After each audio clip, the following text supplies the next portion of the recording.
Aujourd'hui, j'aimerais faire une mise en garde parce que j'ai bien vu la mode. Mais j'aimerais faire moi une mise en garde spéciale contre les mises en garde parce qu'elle crée le désordre, la zizanie, la fitna. Aujourd'hui, tout le monde met en garde contre tout le monde. Et le musulman lambda, les jeunes qui viennent de se convertir ou les personnes fraîchement converties n'y comprennent rien. Parce que tout ce que certains savent faire, c'est de critiquer les autres, parler de leurs soi-disant erreurs, à faire croire qu'ils n'en font pas, mettre en garde contre tel savant, tel musulman, tel groupe de musulmans, mettre en garde le fait de le croiser dans la rue et le saluer ou de répondre leur salut ou de l'écouter car ce sont des innovateurs et si tu les écoutes, ils vont t'égarer. Wallahi, ils font la même chose qu'Allah subhanahu wa ta'ala nous décrit dans le Coran quand il nous parle contre ceux qui ont combattu ses prophètes. Ils font la même chose que les Qurayshites qui mettaient en garde la population contre son prophète sallallahu alayhi wa sallam du matin au soir. Et lorsque le prophète sallallahu alayhi wa sallam quittait quelqu'un après l'avoir parlé, il y avait toujours Abu Jahl ou Abu Lahab qui venait lui parler derrière son dos pour parler contre lui, l'insulter et lui dire n'écoute-le pas, je le connais bien, c'est mon neveu, c'est un menteur, c'est un fou, c'est un magicien, il va t'égarer, c'est un innovateur, il a changé notre religion, la religion de nos ancêtres. Ces gens aujourd'hui font la même chose qu'eux. Et le but, c'est qu'ils veulent se donner bonne conscience en les faisant à coups de Coran, des hadiths, des paroles, des prédécesseurs. Regarde, tu peux déguiser ta médisance et ta calomnie avec le Coran ou les paroles des savants. Ça reste de la médisance et la calomnie. Parler sur ton frère derrière son dos, avec les paroles qui le déplaisent, ça reste de la médisance. Et ça encore, si ce que tu dis est vrai. Mais si c'est faux, et la plupart du temps c'est faux, et ça reste de la médisance.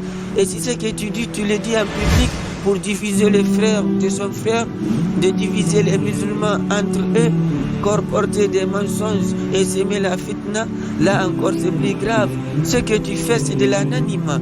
C'est plus grave que la simple médisance ou la calomnie.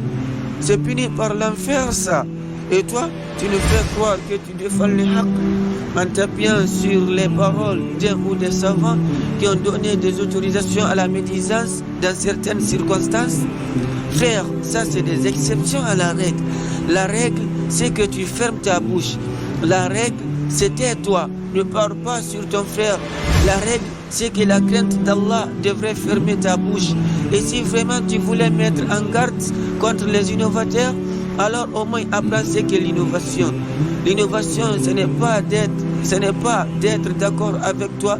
L'innovation, ce n'est pas avoir un avis différent, un point de vue différent que le tien, que ton cher. Non, diverger, ça c'est humain. Ça c'est humain, ça. C'est normal. Tu crois que les Sahaba entre eux, ils ne divergeaient pas? Tu crois qu'ils étaient d'accord sur tout? Les deux plus grands, Abu Bakr et Omar, étaient tellement différents qu'ils étaient presque d'accord sur rien, mais il n'y avait pas deux personnes qui s'aimaient plus que ces deux-là. Il n'y avait pas deux personnes qui se respectaient plus que ces deux-là. Alors quand il y en avait un qui disait blanc, l'autre il disait noir, à chaque fois. Mais est-ce que l'un a mis en garde contre l'autre? Jamais.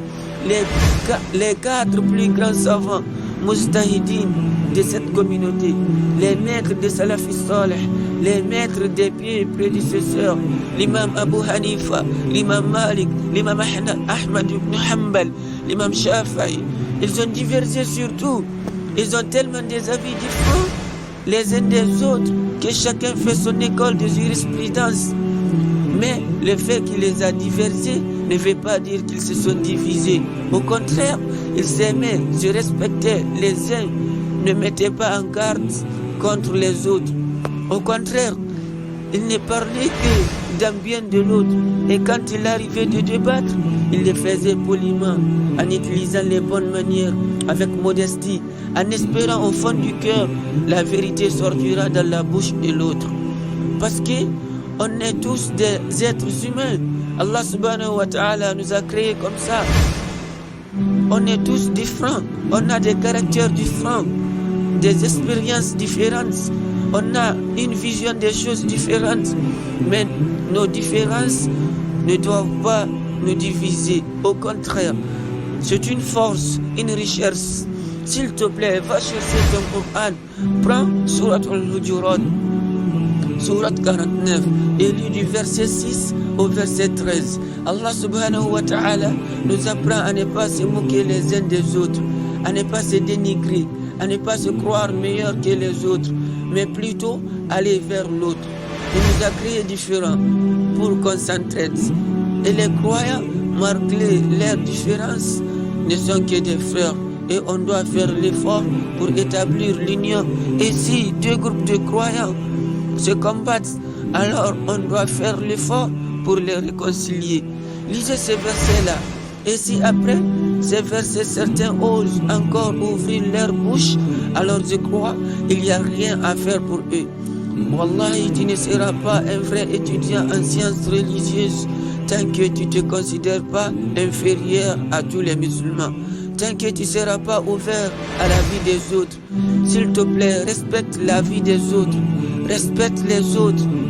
C'est la base, ça, le respect.